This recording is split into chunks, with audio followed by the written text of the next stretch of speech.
with Mr. Richard Triggs, or Big Love Triggsy. And Richard is a great friend of mine and someone who I really admire for the work that he does, working with executives and CEOs in the recruitment space. And he has let's say an avalanche of wisdom and experience to bring forward. So, Richard, thank you for joining me today. Well, it's probably a very pertinent word to use, avalanche, as I'm sitting here in the snow-capped peaks of the Himalayas, as some old wise monk discoursing great wisdom to those on the airwaves. I don't know if you've ever seen a podcast with Zach.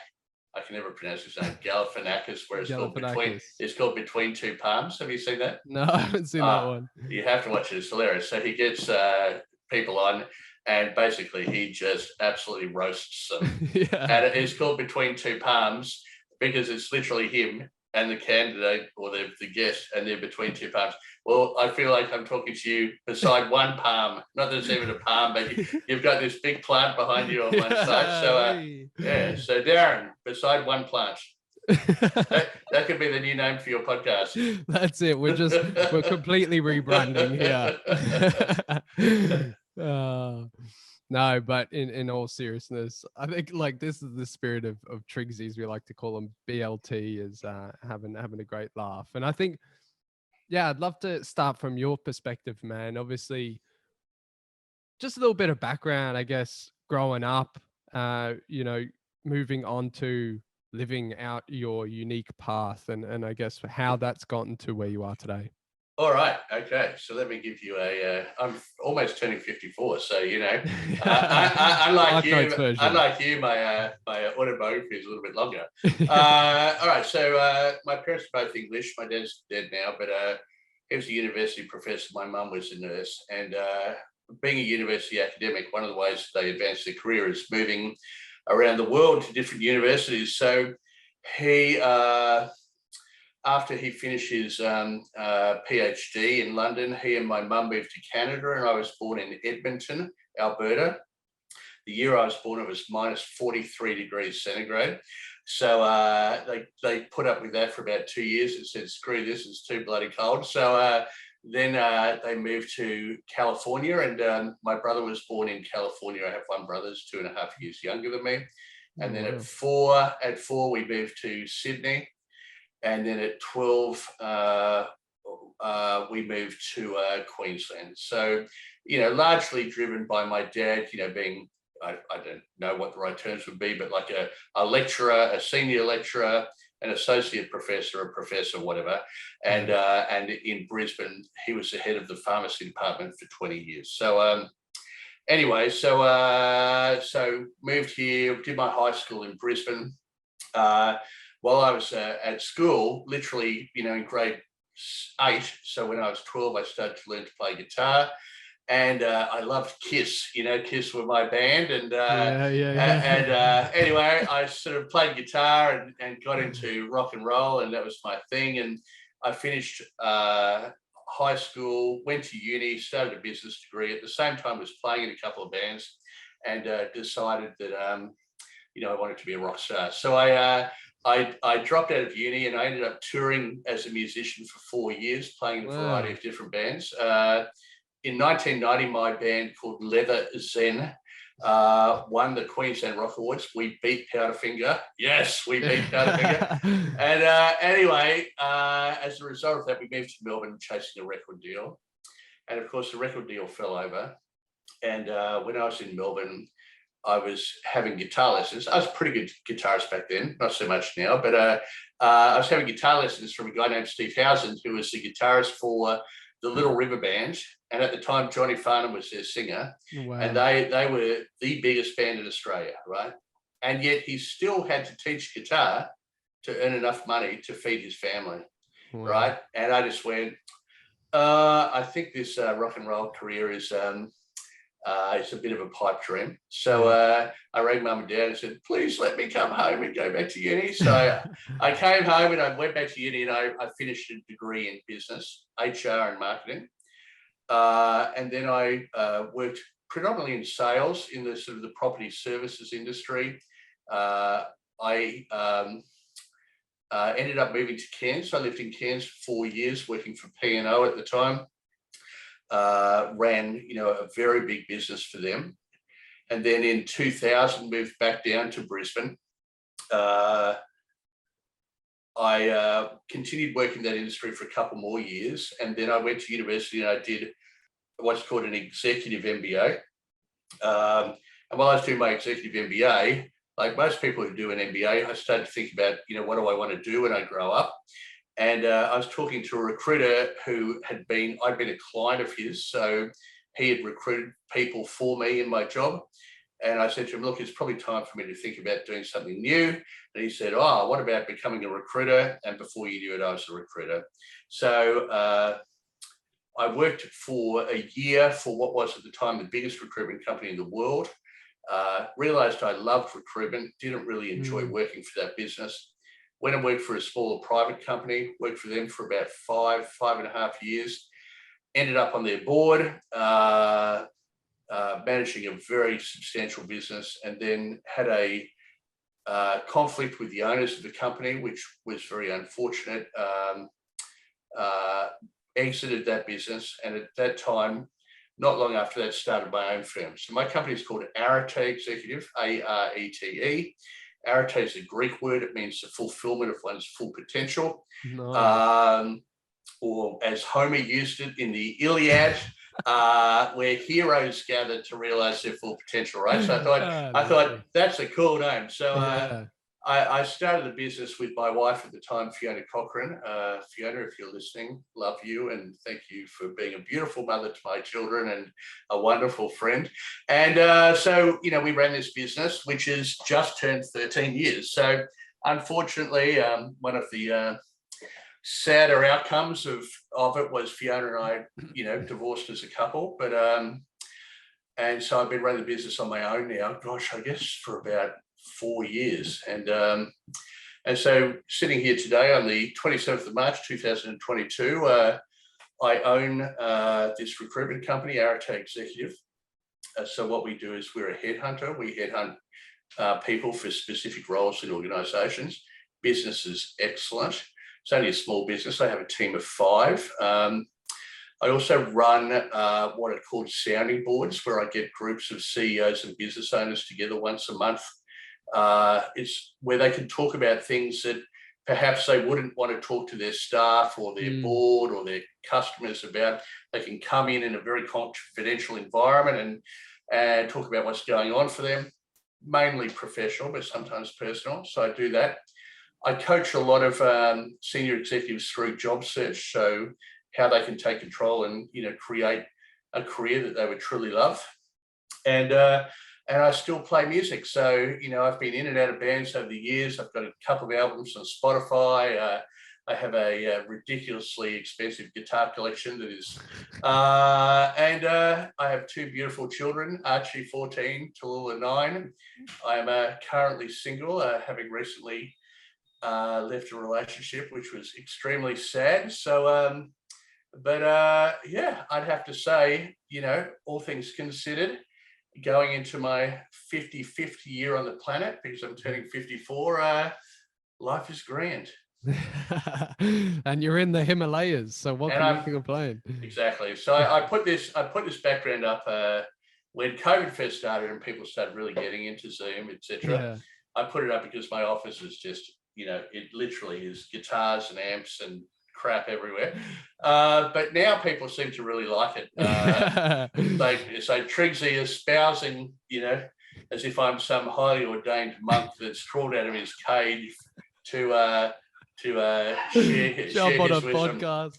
Exactly. So and anyway, so here we are. Lovely to be here, Darren. Lovely to meet you too, BLT.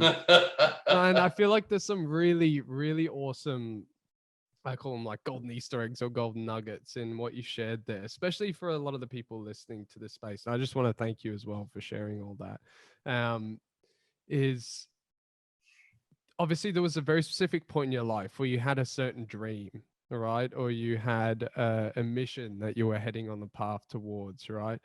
And then there was a specific time where you like pivoted or shifted your focus to another avenue, all Yeah. right? And I'm sure at the time it would have been very emotionally challenging, because it could have definitely caused like a cognitive dissonance in terms of like you're heading one way with certain identity as a rock star, and then the realization that that wasn't the path that you could say, like, amor fati, which means is also Greek, I think, for a love of one's fate, Mm. and that your path aligned within recruitment or within business, and obviously that's brought you here today. So let's say, digging into that a little bit deeper, and obviously you work around now understanding people's innate gifts. And what would you say to someone who maybe is going through a similar situation? Like for me, it was soccer, and then I had to let go of that dream to build Brotherhood, right? There's so much of that dynamic that I still use. Same with yourself. But what would you say to someone who's in a similar position? All right. So at the risk of jumping immediately to the depths of the rabbit Yeah. hole, are you happy to do that? Of So course. okay, good. So I've been studying, I suppose, esoteric knowledge and intuition, not in Mm. a sort of a woo-woo way, but more in a practical way for pretty much my whole life. Of course. Science is based off of esoteric knowledge. Well, look, science is a belief, just like Mm. religion is a belief. It's Yeah, all just beliefs, right? 100%. Uh, Not saying that those beliefs are not necessarily true, but it is Yeah, still just a belief. of course. Why does the moon exert gravity on the oceans but not on the deserts? Well, nobody can really explain that. Yeah. Scientists try to explain it, but at the end of the day, it just is, right? And so I lived for 1 weekend a month for 4 years at Chenrezig up on the Sunshine Coast, the biggest community of Buddhist monks and nuns in the Southern Hemisphere. I studied Buddhism at the highest level that you can as a non-ordained, so without becoming a monk. I studied it for 4 years. I've done, for 10-day silent meditation retreats, Vipassana retreats many times. I've done bunches of retreats. I've done plant medicine work. I've done a lot of things, right? And it's all been very, very useful to come into a place, where I am now. And I'm not necessarily suggesting that everybody needs to go down that pathway to work out, what they want to do when they grow up. Mm. But I've walked a path that has been extraordinarily insightful and beneficial to me. So what would I say? To use the words of a wise man that we both know, the universe is reflective. So if I accept the fact that, where I put my attention is what comes to me in my universe, then if I put my attention on what I love, then I'll get more of what I love. If I put my attention on what I don't love, then, I'll get more of what I don't love. So the universe is reflective. The universe is also reflective. Reflexive, is that right? So, Yes. if I change where I put my intention, then the universe will flex almost immediately to start to give me where I am now putting my new attention. And the final thing is, it all comes down to intention. What is my intention? So if I look at my own career, I was playing in bands. We were getting good attention. I was enjoying it. However, I was in a band, and there's a particular person in this band who I'm now good friends with. But at the time, we had a pretty conflicted relationship. I was in a personal relationship with somebody that I was in Melbourne and wasn't enjoying. And so my attention was going to a lot of the things about what I wasn't enjoying. Mm. And so as a result, I escaped by going back home and going back to university, right? With the awareness that I have now as a 53-year-old, look, I'm good friends with a couple of guys in Powderfinger, and I know many extraordinarily successful musicians and so on. I know that if I kept my attention on what I loved, instead of putting my attention on what I didn't love, it could be an entirely different story. You could be sitting here talking to, Triggsy, who's, the lead singer of the Foo Fighters and touring the world and having a fucking awesome time, right? So, so I think that, one of the lessons for that is to become very clear about what is your intention. And are you, when I'm coaching people, I talk about driven versus drawn. So driven is what does society expect of me? What do my parents expect of me? What does keeping up the Joneses expect of me? I've got to get married and have kids and work hard and climb the corporate ladder and blah, blah, blah, blah, blah, blah. I'm driven to do that. It's hard. It's a grind. It's not fun. I finally get to being a CEO, like a lot of CEOs I know, and they go, Triggsy, I always thought that I wanted to be a CEO. Now I'm a CEO. I hate my job. My kids have nothing to do with me. My wife hates my guts. I'm 40 kilos overweight, and every day I drag myself out of bed to go to a job that I don't like, right? They're driven, right? What is the difference between being driven and being drawn? So often, they talk about this midlife crisis, right? And in, the sort of the Western interpretation of that, I'm 45 years old, I'm having a midlife crisis, so I have I shag my secretary and buy a Ferrari, right? Okay, but the real midlife crisis is, as it's really understood, is you get to a point in your life where I've fulfilled my commitment to society. I've done the job, I've paid the mortgage, I've had the kids, I've done the thing. Now, what is the life that I would love to lead? What am I drawn to, right? What am I drawn to? What is the life that I would love, that I would wake up every day delighted to be doing my work, right? Delighted to be, in flow, being of service, being, living my truest, authentic self. Now, you don't have to wait to be 50 to do that, right? It's a misconception. You can achieve that at 17 or 25 or 30, right? What are you driven by versus what are you drawn to? Now, if I go again back to my music, essentially, if I'm completely honest to myself, now I was driven to escape because I was in a band with, a guy that was driving me crazy. I was in a shit relationship and I just wanted the safety of coming home, right? I wasn't drawn to that. But it's not that I have a lot of remorse, right? Because I think there's another thing too. There's a fantastic book. It's written by this guy named Robert Scheinfeld. It's called Busting Loose from the Money Game. And it's really nothing to do about money.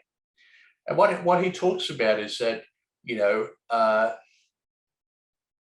in the early stages of our development, we are a child, okay, a child where we think this is happening to me. Why is this happening to me? Why is my boss being mean to me?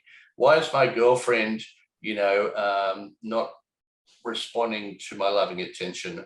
Whatever it is, we believe, and we're encouraged to believe. In fact, in the entirety of society would have us believe, and if you don't believe this, just turn on the news. There is stuff happening out there which is happening to me. I am a victim of circumstances outside of my control. I would love to have this, but I can't have it because of circumstances that I can't control. I'm a victim, right? Not a victim in terms of I'm being persecuted and, but just more, I'd love to get a pay rise, but my boss is an idiot. Or I'd love to have better behaved kids, but my partner is not a very good parent. Or in my case, I'd love to lose 30 kilos, but I entertain so many people, you know, I kind of feel obliged to eat and drink more than I should. So I'm a victim, right? Okay. So, and then so that is sort of stage one. And then stage two, moving into being an adult, which very, very few people do, is to realize that I am actually the creator, right? And I accept total responsibility for my life. It is nobody else's responsibility. So you use the word pivot, Darren, which I think is a bit overused as a word, but it's a good word. You know, if I'm in this job and my boss is a dickhead, leave. If I'm in this relationship and I'm not getting, you know, the kind of reciprocity of love that I need, leave. Put my attention on what I would prefer, you know, create the life that I would truly love. You know, what is my intention? What is the kind of job that I want? What is the kind of career, the kind of relationship, the kind of family, the kind of health, etc. And as soon as I put my attention on what I want, the universe, being reflective and reflexive, suddenly starts to deliver what I want, right? But there's a third stage. And it's the third stage, which is the one that, you know, really messes with my head, right? The third stage is to become the neutral observer, to go, I no longer have intention. I view all as exactly as it should be. So if I lose my job, fine. If I get a beautiful new girlfriend, fine. You know, if I develop diabetes and I have to amputate my leg, fine, right? There's a Buddhist story, you know, there's this farmer and he has this beautiful horse. And one day his horse escapes from the yard and all his friends say, oh my God, it's so sad that you've lost your beautiful horse. And the farmer goes, it's neither good nor bad, it just is. And then a few weeks later, the horse returns leading a pack of wild horses, you know, and suddenly he's got 10 horses. And they say, oh, you're so lucky that, you know, you now have 10 horses. And he says, well, it's neither good nor bad. It is what it is. And then his son one day is out training, trying to break a horse, you know, as they do, you see the cowboy movies. And he's trying to break this horse and he falls off and he breaks his leg.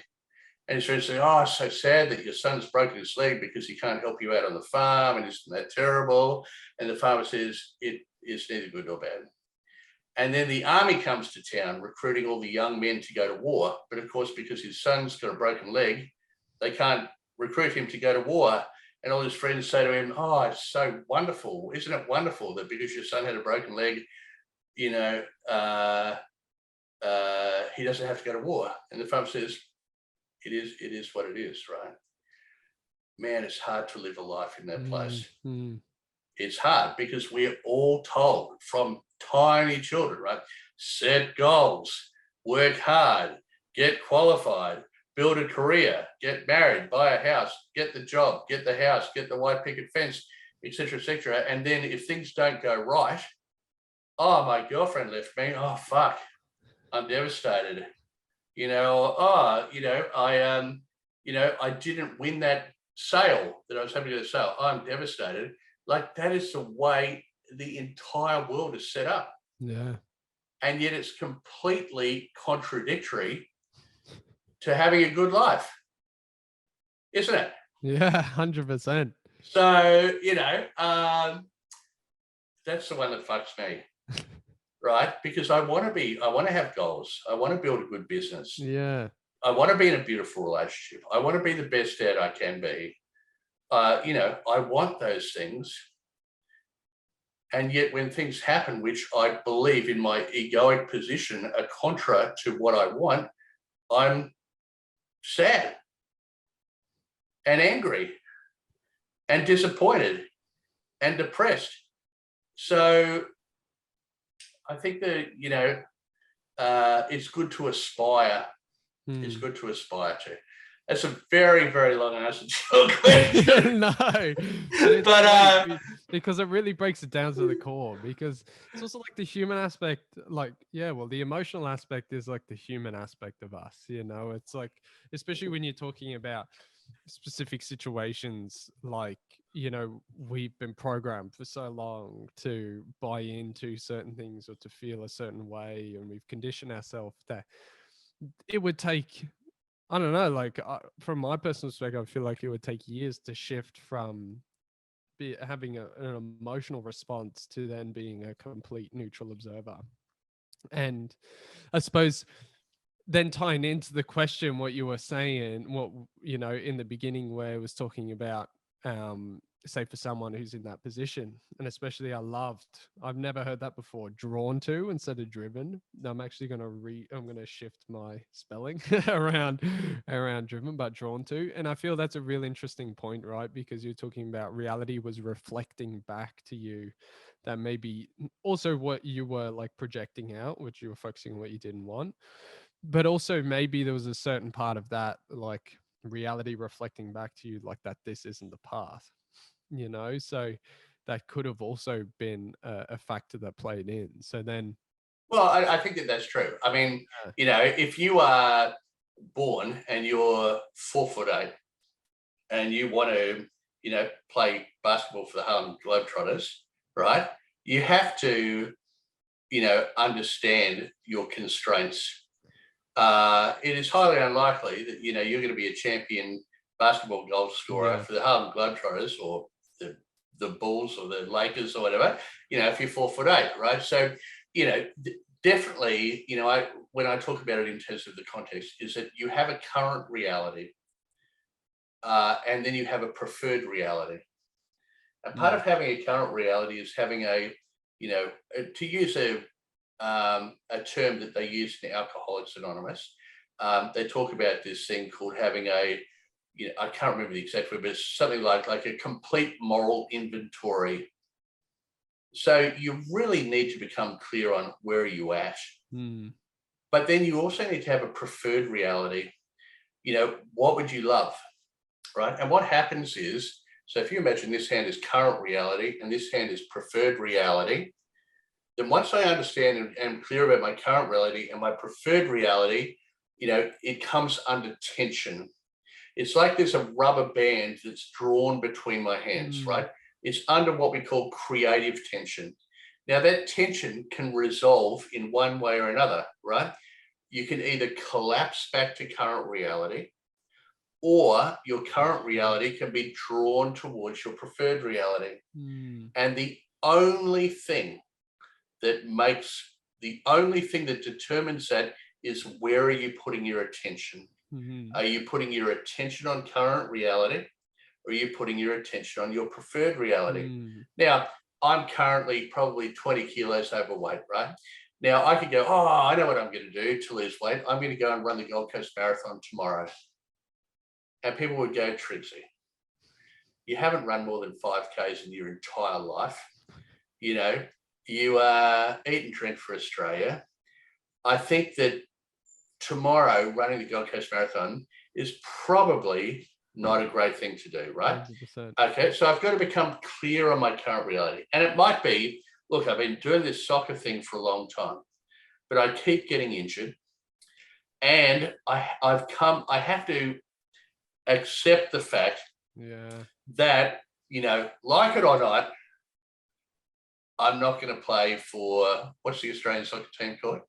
Is it like Brisbane Roar or like... Oh, the Roar or the Australian team, whatever, right? You know, at a certain point, you have to go, do I have the desire? You know, it's like me as a guitarist. For a while, I practiced guitar hours and hours and hours and every day. And I got to a point where I was a very good guitarist. I'm not anymore, but, you know, back then, you know, but then you go, but to get to that next level, do I really want to practice guitar 8 hours a day?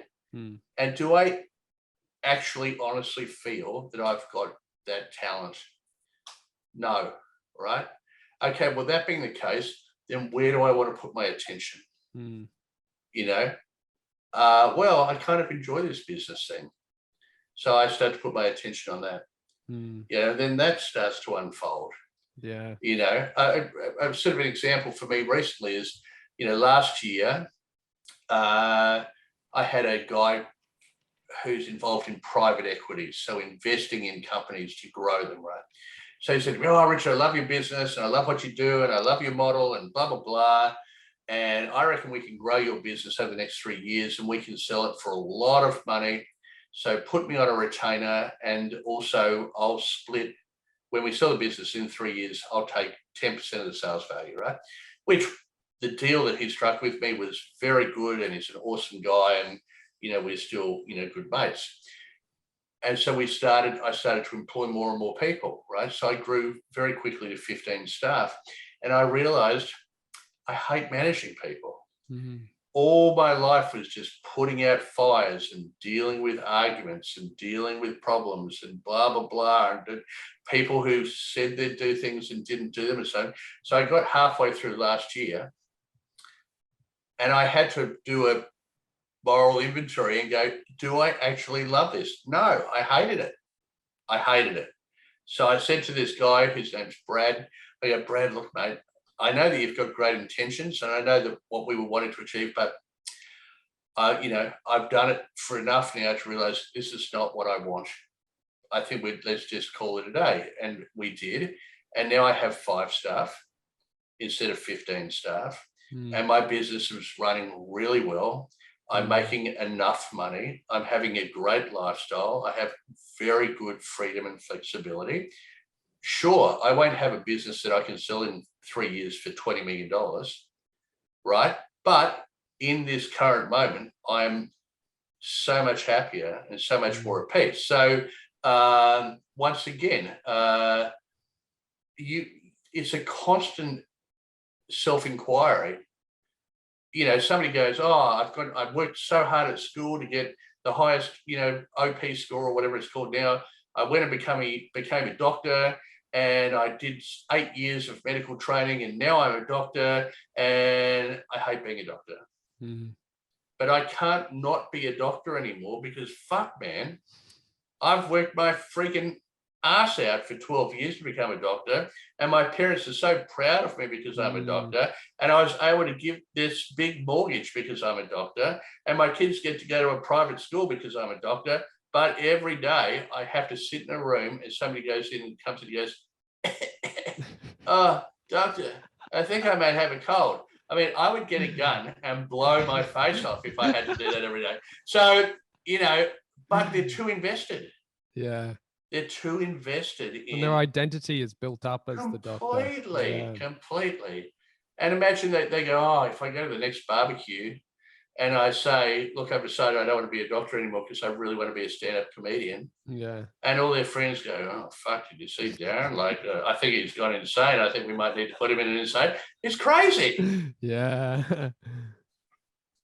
Well, and it's interesting, isn't it? Because then it's like, I think I would say from my perspective, the way out of that, and I suppose it comes down to the individual himself, but I suppose it's like playing out a scenario.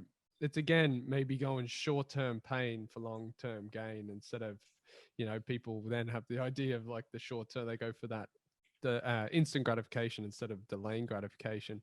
I suppose playing out a scenario for that individual going like, you've got like one shot at this, right? Like obviously where esoteric knowledge will be like, "Oh, well, we've an infinite amount of shots at this," right? But well, maybe we do, maybe, or maybe not. Yeah, well, that's it. Another belief, right?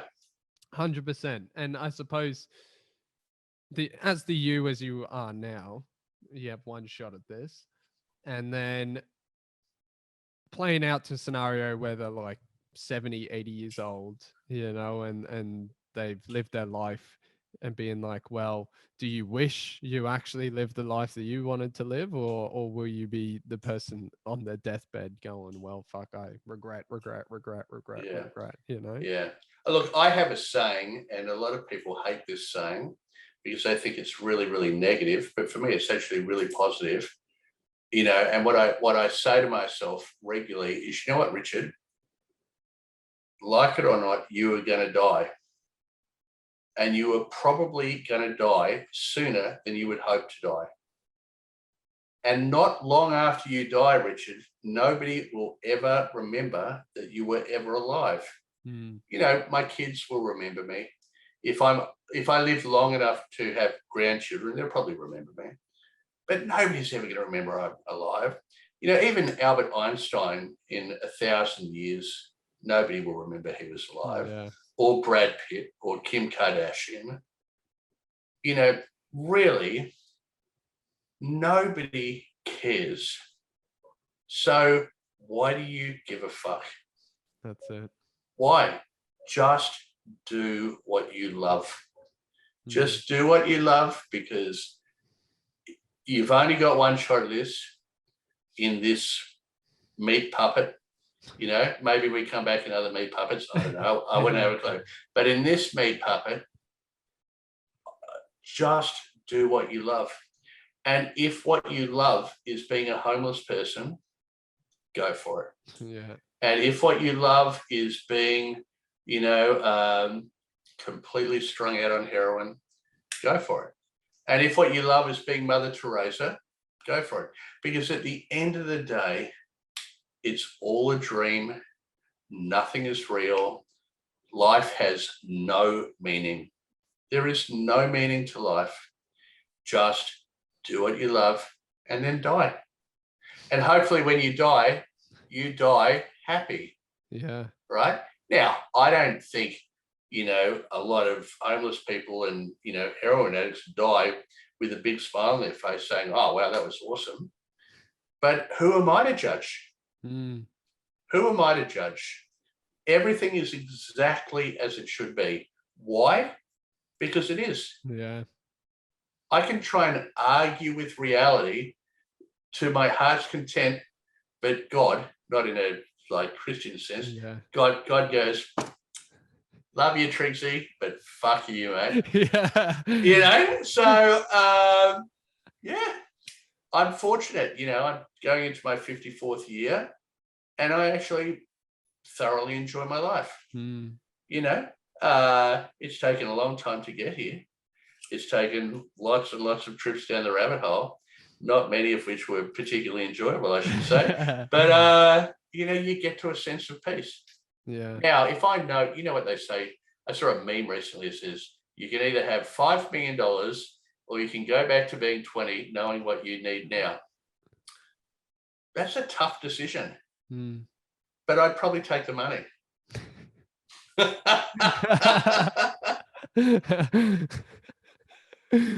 Well, because then you have to live it all over again. I know. And then they go, oh, well, with medical science, you could, our generation, your generation probably more than mine, you could probably live to be 200, right? So I don't know if I'd want to live that long though. Like, it's interesting. If you could live that long in good health and having a happy life, why wouldn't you want to live that long? 100%. But imagine, as long as everyone else around me as well, Yeah, but imagine you having a shitty life. You've got some crap dead end job, and your kids hate your guts, and they go, oh, well, Triggsy, you're going to live to 200. It's like, man, I've watched half of this movie already. I'm a bit bored. I think I'm going to walk out of the cinema. Thanks all the same. And it's interesting because when you're talking about that, I suppose like a real breakthrough I'm having recently for myself is, I'd say over the last few years, I've been so, let's say, career mission focused, right? And I still very much am. That's like one of my innate, I feel that's just who I am when we talk about self-awareness. But it's really interesting, right? Even when you talk about the concept of, let's say, family and the relationships there, I don't know, we've had these discussions before in terms of that, like, relationships are the core of everything, and that everything comes down to relationships, which is obviously like first relationship with self, and then obviously that reflects with relationship with other and those around.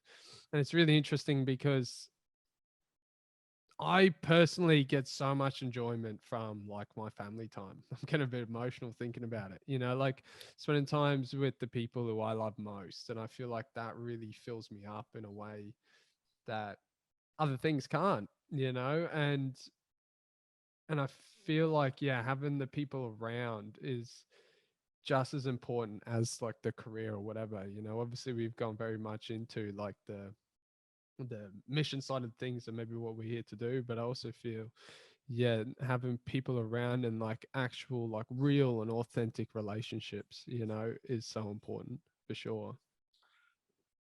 Again, I think that, you know, it is very much, you know, there are people who love dogs, there are people who love cats, there are people who love, you know, living in the mountains, there are people who love living on the coast, there are people who love being in relationships, there are people who don't love being in relationships. And, you know, so I don't think it's prescriptive. You know, I love being in relationships, you know, and I'm fortunate I have an excellent relationship with my immediate family. You know, I now have an excellent relationship with my former wife, the mother of my kids. I have amazing friends. I believe that, you know, I'm a very good friend. I get tremendous joy, you know, out of relationships, but I really love to be in an intimate relationship, you know, and I'm not currently. You know, I love it, right? I love being in love. I love it. I love being in love. But that's not to say that everybody needs that. In fact, I know many people who are, and in fact, I'm going to my first big concert gig this afternoon at River Stage. I'm so excited. And I'm going with a friend of mine, you know, who's my age. And he's never been married. He's never lived with a woman. And he has no need for it. He has great friends, a great career. You know, he you know, has a girlfriend from time to time, but fundamentally, he is completely and utterly comfortable in his own skin as a single man at 54 years old, and a very, very realized person. You know, he's done a lot of personal work and a lot of the same stuff that you've done, Darren, and that's his gig. You know, so different horses, different courses. I don't think that there's a right or wrong. Personally, though, I believe that your best spiritual growth happens in an intimate relationship, because that is the person that is most immediately going to give you feedback about your shit, right? You know, but again, it's, you know, we're all unique individuals. We're all unique little snowflakes. And at the end of the day, again, what it comes back to, just do what you love. And if you love being alone, be alone. You know, if you love tripping balls and ayahuasca every second weekend, go for it, right? Neither is right nor wrong. Yeah. It just is. You know, and what I've come to learn from, you know, the work that I've done, including some plant medicine things and so on, is that you just have to just thoroughly respect and enjoy this incredible gift called life. Yeah, that's it. Just aho, brother. Aho. And it's so true, because like, even, you know, with my personal journeys with medicine as well, is that, you know, that the person I was looking for, or looking outside of myself or whatever, let's say even in relationships, in past relationships, was myself.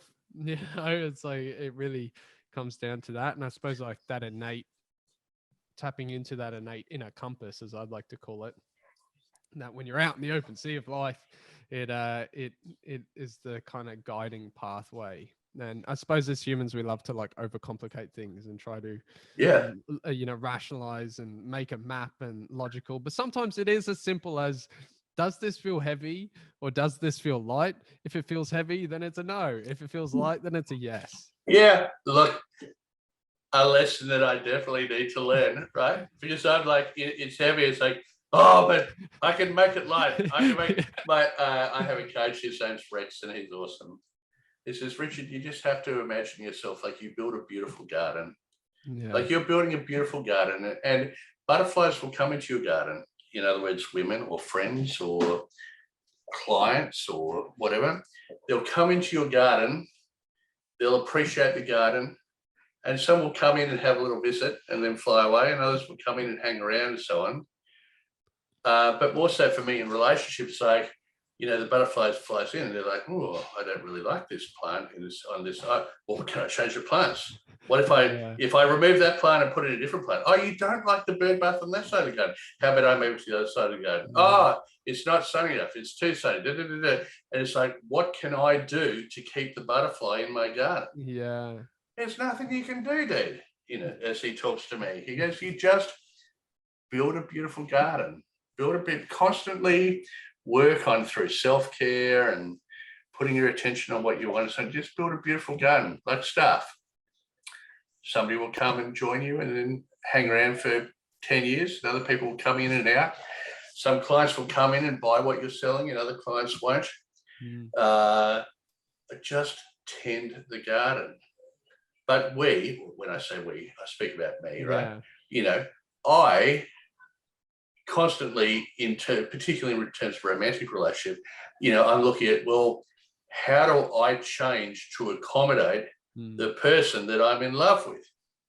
Well, the reality is they're in love with me because of who I am. So if I try and change to accommodate them, the things that they were in love with me, well, they're not there. Like it's like you're cutting your own nose off to spite your face, right? Yeah. So you just be, and God, at your age, Darren, how old are you? 24. Yeah, so 24, of course. This is the time for you to focus on career and building your business and understanding who you are as a man and as a leader and as an entrepreneur. And, it makes complete sense that at this point in your career, if an awesome woman showed up, woman or dude or, whatever you're into, if they show up, fantastic. But in the meantime, put your attention on what you'd love, which you are, and I think is amazing. And, I really take my hat off to what you're doing. The person will turn up when they're ready to, and in the meantime, you've got a beautiful mum who I love very much. I haven't met your sister, but she seems pretty awesome. And, it's all good, dude. Yeah, no, that's a beautiful reflection, man. And thank you for saying that. And I'm sure there's a lot of people who are listening to this as well who really feel that too in my situation, because being honest, I've thought about, and even over the last year or so, I've been really focusing on, as I like to say, the queen that I'm calling in. But yeah, I suppose what's coming through and even reflecting back there is, yeah, I've got time, and not settling for anything less than what I truly desire, but also, really allowing this space and time for me to focus on me and build the things that I want to do. And then even for yourself too. Thank you so much for sharing, Brian, for being vulnerable. I think going back to the original point, the universe is reflective and reflexive. Yeah. And once you start to put your attention or your intention on what you want, it will show up, right? So at the moment, speaking, sort of fairly directly, you're not putting your attention on the woman. You're putting your attention on the business, and there's nothing wrong with that. That's where you only have a certain amount of attention. You can't put your attention on, 50 different things at once. So you're putting your attention on your business and on your training and your own personal development, and you're making huge progress in that area. As soon as you put your attention on the woman will show up. Yeah. She can't not show up, because at the end of the day, to go back to a point that you made earlier, she is you. Yeah. Right?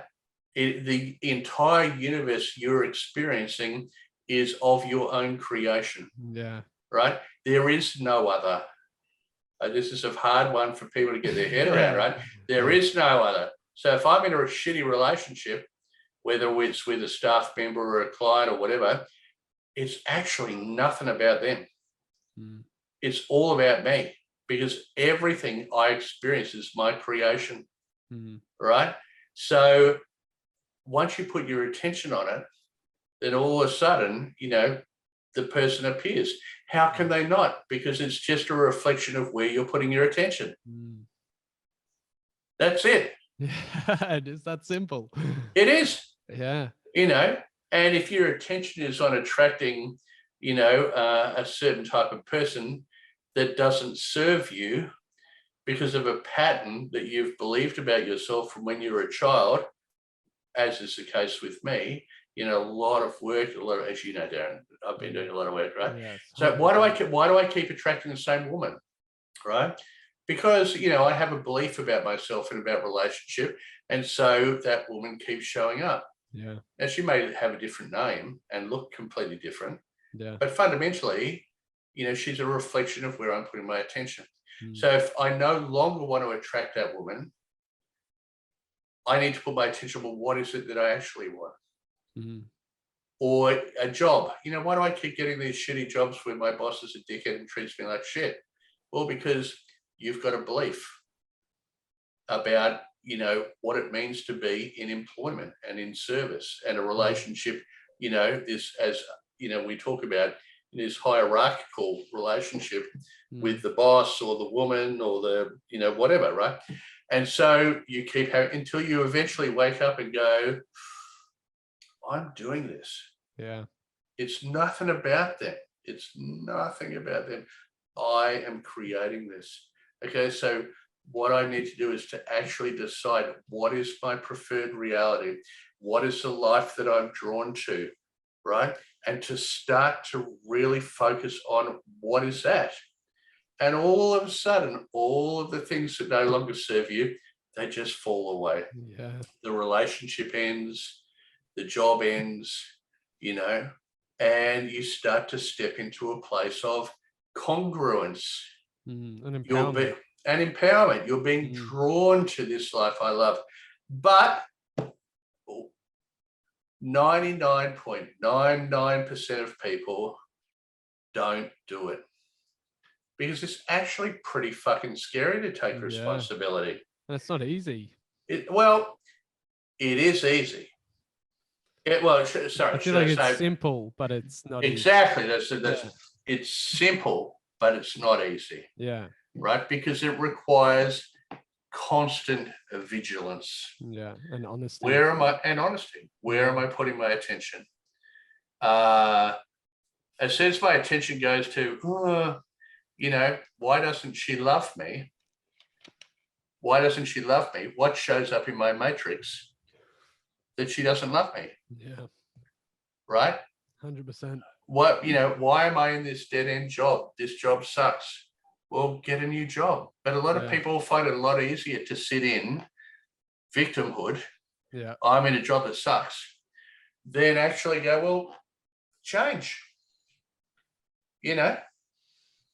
If Russia's invading your country and you don't like it, move. Pretty simple, right? You got these guys driving in with tanks, and you go, this is shit. Leave. Yeah. But the whole world is set up to honor and respect victimhood.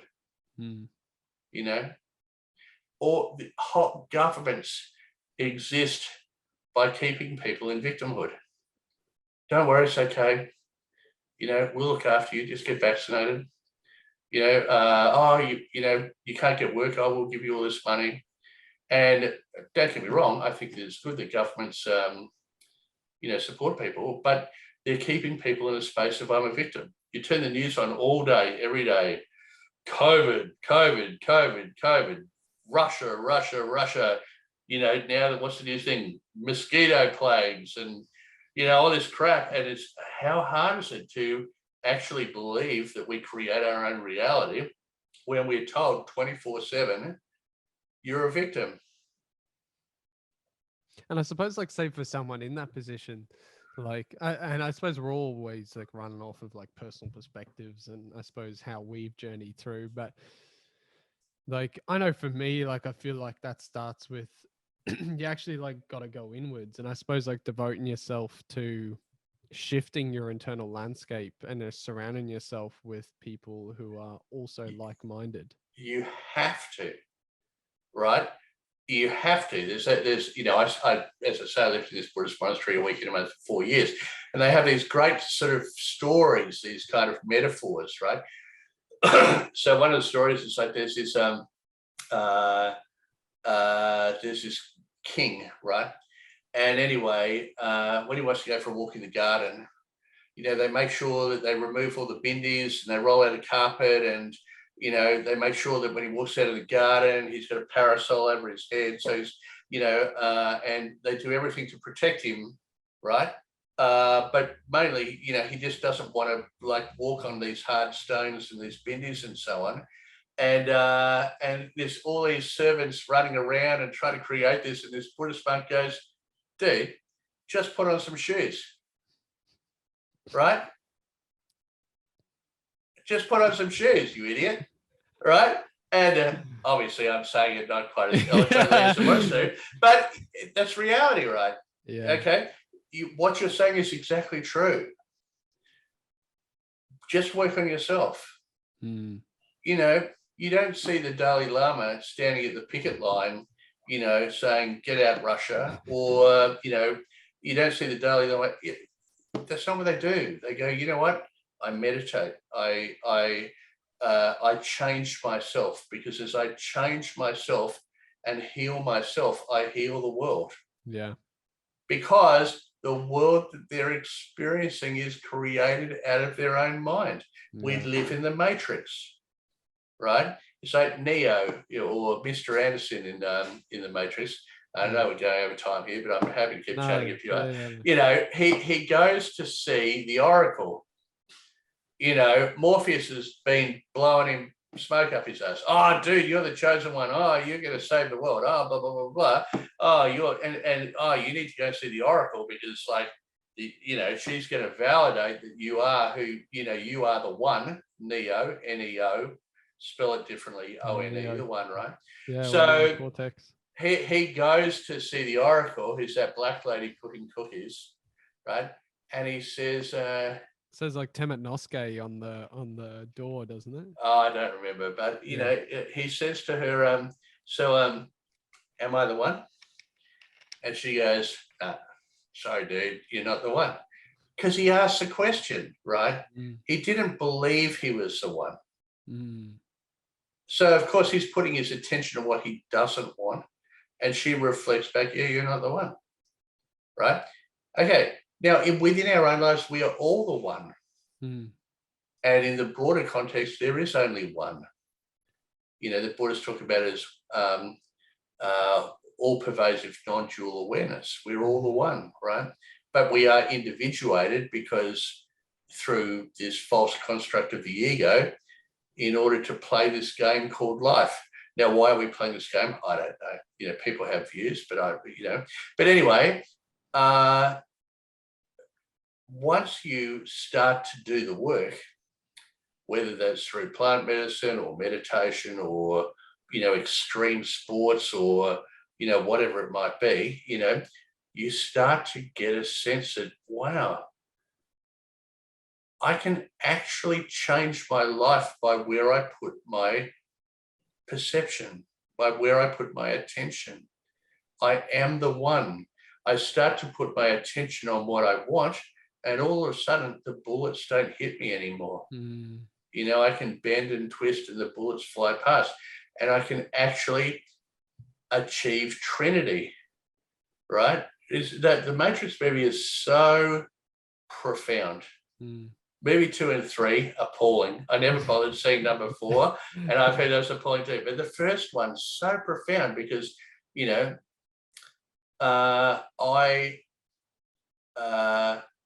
a child. I'm sitting in this, bubble, in suspended animation, right? And within my matrix, within the dream, a prophet, you talk about the hero's journey. Hmm. So a prophet or a teacher appears, and which is Morpheus, and says to, Mr. Anderson, okay, so firstly, Dark Night of the Soul. So he, he's a hacker. He's being investigated by the police. He's scared shitless. He escapes, right? Dark Night of the Soul. Then a prophet appears. Exactly the same as in Star Wars, right? Mm. Luke Skywalker's, adoptive parents die. and then Obi-Wan Kenobi appears. Yeah, So Morpheus appears and says, dude, this is actually just a dream. You're in the Matrix, and you can start to put your attention on what you want, and you can create that. And boom, he pops out of the bubble, and he's there, and he's like, it does not compute. And they're all standing there going, he's going to pop, and then he pops, right? And then he starts to learn. Wow, if I start to put my attention on what I truly want, I can then create what I want. But of course, in those early days, it's a bit hit and miss, because we are, number one, we're not encouraged to do that. There's no education to do this. Yes. We're educated to be victims. So this comes as a complete surprise. And like any skill, it takes time to learn to develop a skill. And I'm still definitely, as I'm having this conversation, I'm going, Triggsy, you need to eat your own words here, brother. That's and you start to learn. Oh, I just learned jiu-jitsu, right? I jumped off the building and I grabbed the helicopter or whatever. So you start to do shit that scares the fuck out of you. Yeah. And as you do that, you go, this is actually okay. In fact, I'm pretty good at this. Particularly in relationships, right? Being in relationships fucking scary. Giving your heart to somebody, being completely open, being completely vulnerable is scary. Not most relationships, God, you look at the divorce rate and so on, most people, they're just scared shitless. Yeah. Oh, what if I do this and I get hurt? Well, you're going to get hurt, mate. You would have known. You go and play soccer. Well, what if I get tackled or I fall on the ground and I hurt my leg? Well, dude, if you want to play soccer, you got to, shit's going to happen, right? Oh, and it's interesting, even with that dynamic, because my dad used to always say to me that he'd instilled it that, if you go in hard, so the harder you go in, the less likely you are to get hurt when you tackle. Yeah. Which is actually interesting, because then even taking over that concept of like, with like even a relationship, right? And this is probably one of the hardest part of a relationship is, let me just quickly, beautiful. I'm just keeping check here because actually my computer is running a bit low. I feel like the universe is like, all right, Darren, wrap it up soon. Plug it into the power, Darren. But like then even this concept, because then even with relationships, and look, I'm saying this to myself, is like, maybe if we go in all in, then we're less likely to hurt ourselves as much as if we kind of are like 1 foot in, 1 foot out. You know what I mean? Yeah, look, it's a tough one, right? And I think, again, it's very different going into a relationship as a 24, you're 24, right? Yeah. 24-year-old going into a relationship as a 53-year-old. Yeah. When you go into a relationship as a 53-year-old, you've typically got, a few scars and potentially a few kids and, some shit experiences. And so it makes complete sense, when you meet somebody to hold something back. Yeah. And trust takes time to build, etc. Yeah. But I need to go into a relationship with an employee or with my kids or with a romantic partner. Go in with an expectation of putting my attention on, this is what I want. I want to be in a profoundly romantic, deeply loving, congruous, mutually interdependent relationship with a beautiful woman who loves me completely and unconditionally as I love her. Yeah. So that's where I put my attention, my intention. If I put my intention on, I'm really, really worried. What if this person, wants to rip me off? Or, what if, she's got heaps of baggage or what if, whatever, right? All of a sudden I'm putting my attention on what I don't want and what is going to show up in my matrix, my universe, because it's reflective and reflexive, what I don't want. It doesn't mean that, the minute I meet somebody, I go, by the way, let me tell you my entire life story and, let me tell you about all of the stupid shit things that I did, it requires some intelligence and discretion. It's like when you go for a job interview and they go, "Oh, Darren, why do you want the job?" "Well, I'm unemployed and, I can't get a job anywhere else, so give me a job." Yeah. Of course you wouldn't say that, right? So, Yeah. we're adults and we need to be mindful. What does our mutual friend say? We need to, what's the first of the 4 virtues? Prudent. Yeah, we need to be prudent. We need to be prudent, right? We don't want to throw our pearls before swine. Yes. So it takes prudence. 100%. But it needs to be with the right intention. Yes. 100. Yeah. Now I'm actually going to quickly plug this in so we can keep going because we're going down a mad rabbit hole here, and I love it.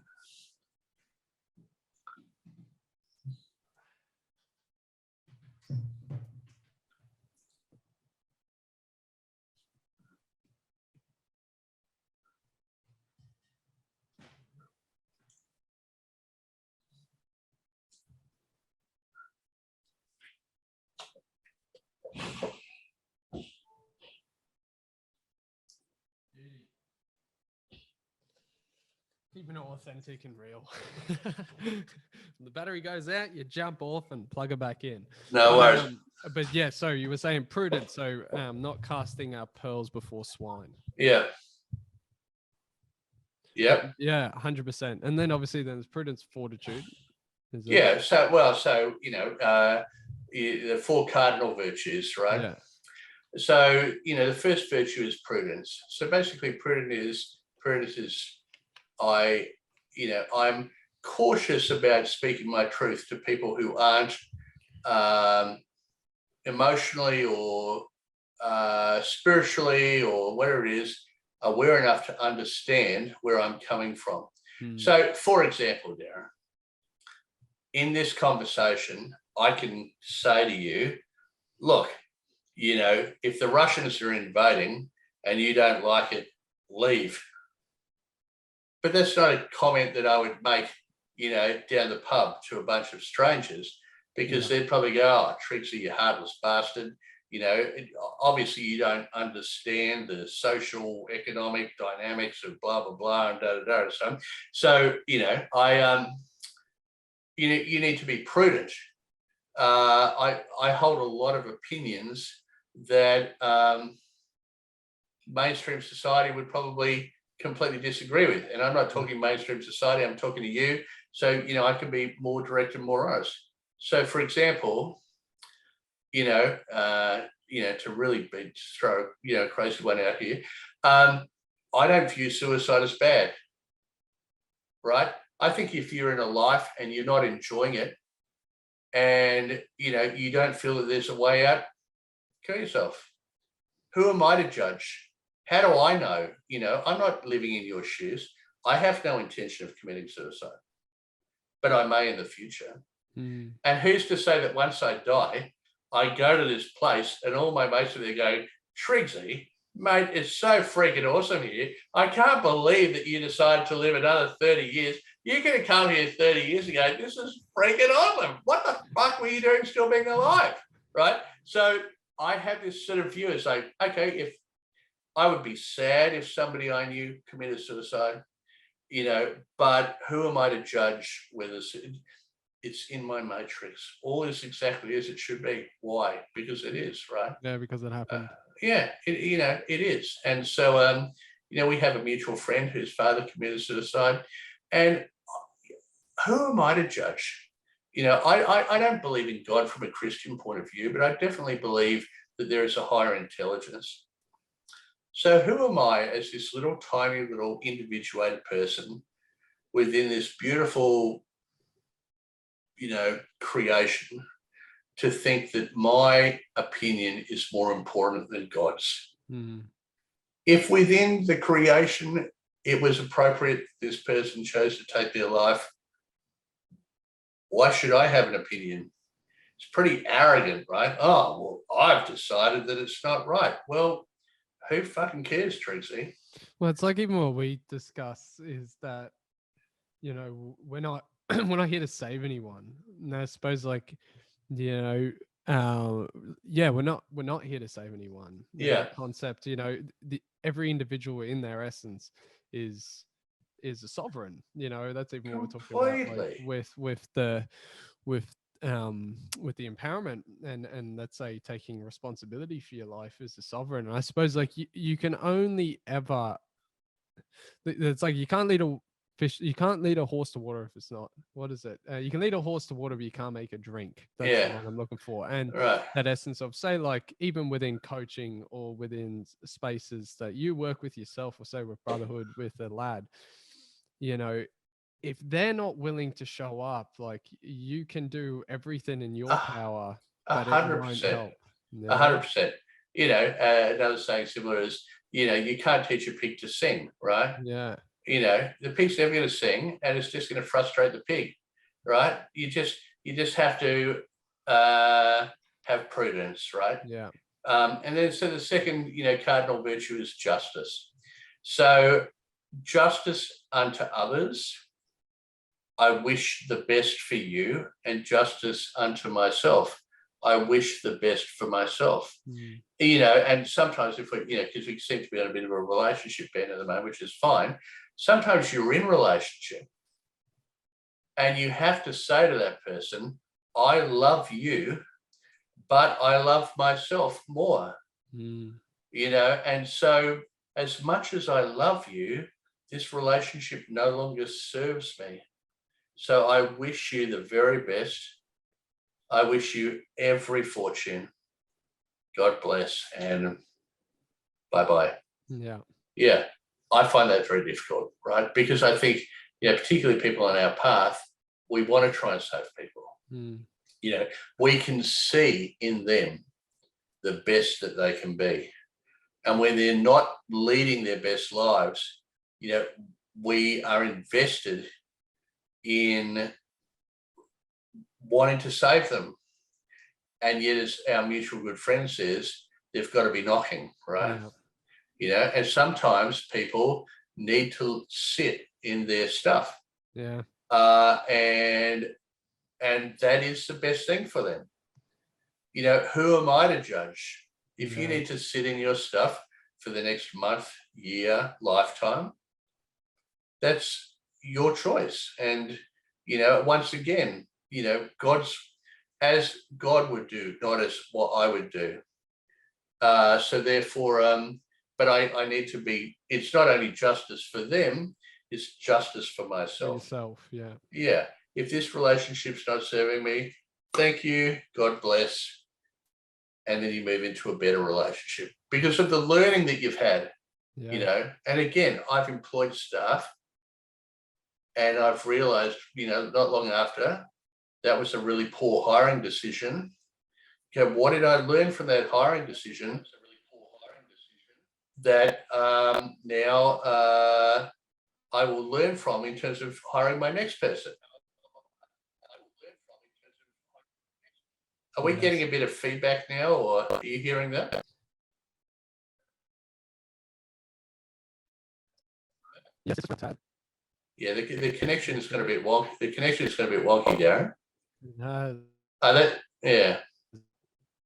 It has. Right. Okay, so hopefully that's working. Okay, that's better. That's better. You better? good? Yep, good. Okay, Yep, so perfect. all right, I'm so good. justice, right? So second cardinal virtue, justice.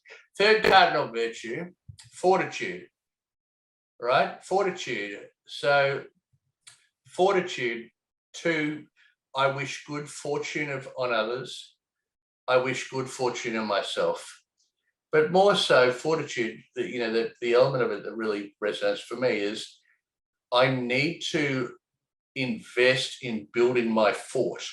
Mm. You know, a little bit like, you know, the cavalry in America, they would go out into the Indian land and they would build a fort and they'd surround it, you know, and so they had a place of safety and security.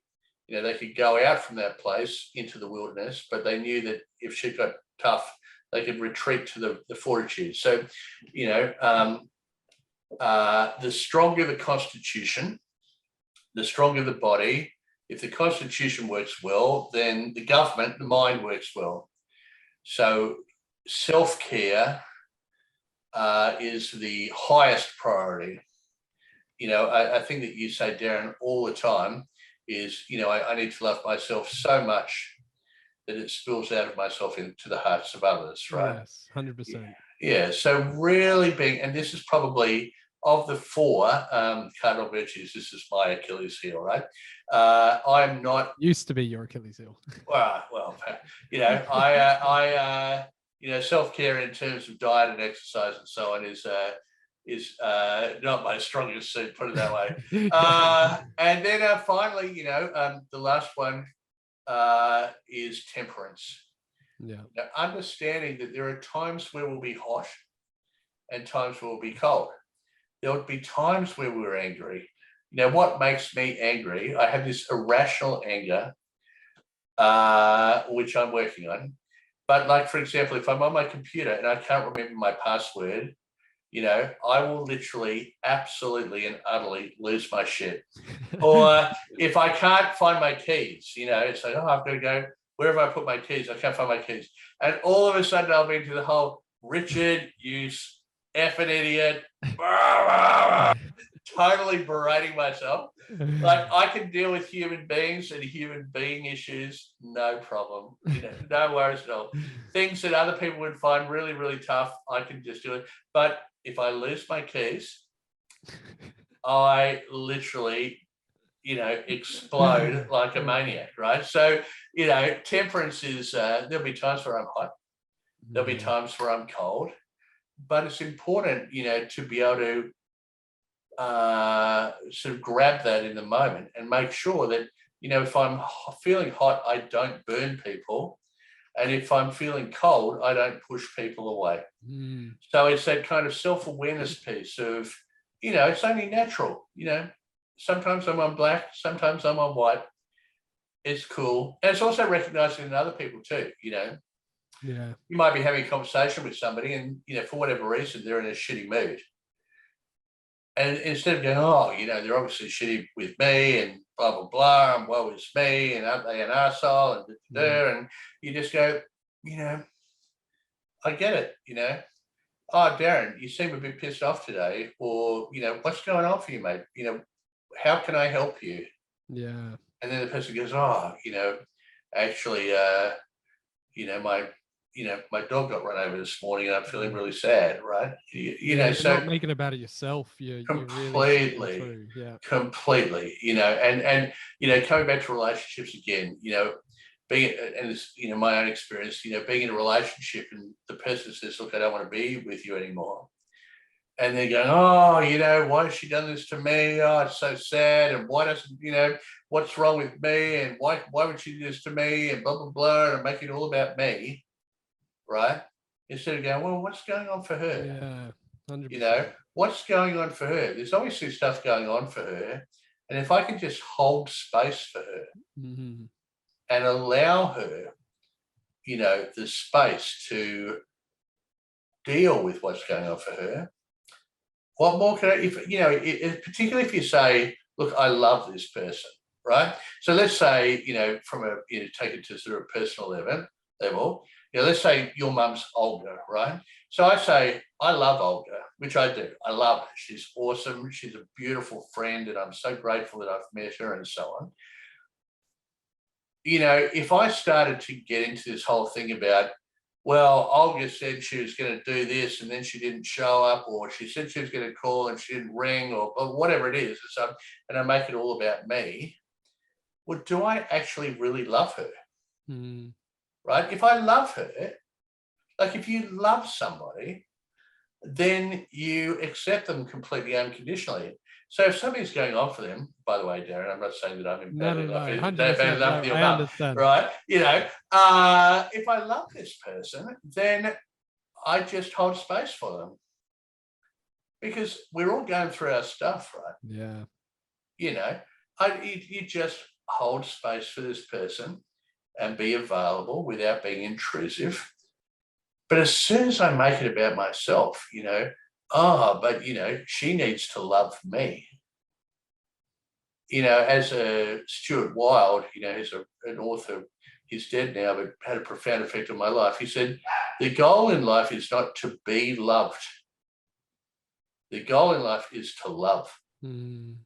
And the way of the peaceful warrior, is to be love, irrespective of what comes back. Yeah. Anthony DeMello, a Jesuit priest, Indian Jesuit priest, who's also died, wrote a beautiful book called Awareness, a profoundly impactful book in my life. And, he says, 3 goals in life, which I've really taken to heart. 1, always be the first to say sorry. 2, return love for hate.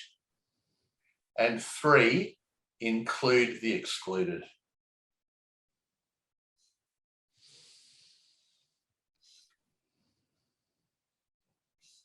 They're beautiful.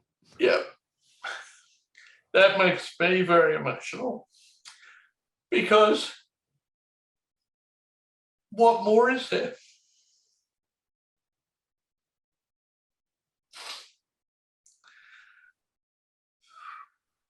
That is a life worth living. Regardless of how much money you have in the bank, or the car you drive, or your business success, or even your romantic relationships. Even just include the excluded. Mm. So many people just suffering because they have this sense of detachment and just needing to be loved. Yeah. So why am I crying? No, Anyway, this is beautiful. but emotional content. that is big love Triggsy. Yeah. That's it. Love it, bro. Oh, I love you so much. But that's the work. The work, fuck, man. It is constantly just sitting in a place of, how do I love more? Yeah. How do I love more? If I'm in this situation with this person and, it's not going the way that I would choose it to, how do I love them more? Yeah. It may still end up that it doesn't go the way that I want it to. In fact, many times it does. But how can I love them more? Yeah. And more and more? Because that's it. Yeah, and you're in turn loving yourself, because, as you said, Of course. there is no other, is there? Absolutely. There is no other. Yeah, Stuart Wilde used to have this thing, which I'm not very good at, or I need to practice more. But, he'd be walking down the street and he'd see somebody, and there'd be something about it. We go, oh, they're fat, or they're ugly, or, they walk in a weird way, or look at their stupid clothes, and would immediately catch himself to find an attribute of them that he loved. Mm. So he might see, a homeless person and go and think to himself, look at their beautiful eyes. Or see a woman berating her children and think to himself, wow, hasn't she got lovely fingernails, or whatever, right? Like, he would just train himself to, because the resistance comes up, right? As soon as you see something in other that you don't like, what are you really doing? You're reflecting on things about yourself that you don't like. Mm. So as soon as it would come up, catch himself in the moment and put his attention on what he loved. Yeah. What a powerful metaphor. Yeah. Because it's like, as you're saying, like, it's the training, when we're talking about the concept of training yourself to take extreme ownership for your life and reality, and to see it that way. We're talking about Neo and the Matrix, and And yeah, because then you're in every day and every scenario training yourself to see what you want, and instead of seeing what you don't want, which then, and then obviously then naturally, if you're seeing also the beauty in someone else, it reflects back and you start to train to see the beauty in you. Of course, Yeah. of course. Going back to your thing, I need to love myself so much that it overflows into the heart of others. But Yeah. often it's hard to identify the things in ourselves that we love, right? I recently had some headshots done by a photographer because I need a new website. And he did these headshots and they came back and I looked at the person. And even though I look at myself in the mirror every single day when I brush my teeth and, whatever, I looked at this person. I went, who is that person? Yeah. I just looked at this person and honestly, it just did not look like me at all. Yeah. Right. And I showed them to, one of my staff members and I said, oh, Yolanda, I hate these photographs. They look terrible. They don't look like me at all. She goes, Trixie, that's exactly what you look like. Right? We can't see it in ourselves. Yeah. So again, coming back to relationships, so part of the role of being in a relationship is to reflect back to the person, their true beauty. Yeah. Because often that person can't see them themselves. Yeah. But as I admire you, because there is no other, the attributes that I admire in you are attributes that I admire in myself. Yeah. So why would you choose not to do that? Yeah. Well, it's completely counterintuitive. And, I have a friend of mine, I won't mention her name, but, she's been married to a guy, they've got a couple of kids, and she's been very vocal about this guy and, basically why he's a shit husband, inattentive to her, not, emotionally detached from the kids, and, it goes on and on and on about it. So I talked to her about the work that I've been doing. And she said to me, oh, my husband needs to do that work. He needs to go and do that. And I said to her, well, maybe you need to do the work. Maybe if you do the work yourself, then you'll be a role model to him, right? Being the example. So anyway, she started doing the work. And literally, her relationship with her husband is now phenomenally fantastic. They are madly in love. She said it's like we've just met. We've never had a more loving relationship. It is amazing. He's done nothing. He's done nothing. Yeah. She started to change where she was putting her attention. Yeah. And the universe, being reflective and receptive, or whatever it is, changed her matrix. He's done no work. None. Because, if you love, love is a verb. I love you. It's not about being loved. It's about loving so much. But of course, he reciprocates with the love. And that fills her heart with love. Yeah. Because he's reflective and reflexive of where she's at. Completely. Yeah. Completely. I feel like we've hit some mad, like, absolute bangers, today. And yeah, I really want to say also from my perspective, man, like, I've learned so much from this call. It's like a psychotherapy session, it's great. And, well, what I love is, it's like the old bull and the young bull, right? Yeah. And, not that I'm on my way out, I've still got plenty more, but I think one of the wonderful things, of the work that you do is, encouraging men, whether they're 20 or whether they're 60, to just get into dialogue, because there's so much that a man of my age can learn from a younger man and vice versa. And so I really applaud what you're doing, and I'd love to support it however I can. Thoroughly enjoyed this conversation. Now I'm about to go to River Stage and see Stone Temple Pilots. Plus Stone Temple Pilots, a band that I've loved since the 90s. So to be really crude, I'm going to rock out with my cock out.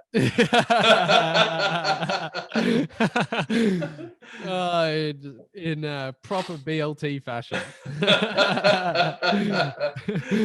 What do they say? To impress the chicks, helicopter dick. Oh, really? I hadn't heard that one, but no, we won't get that. No. We got to be careful what we say. All in good spirits, though. All in good spirits. Yeah. Look, I think the thing too is that for any women that may be watching this, I think that men really want to be the best that they can be in relationship, and I think that often, because of men's poor behaviour and through ignorance more than, I talk to females that I know who are on dating sites, and, the kind of communication they get from men and so on, it often can leave them in a very jaded position about, just how fucking rubbish blokes are.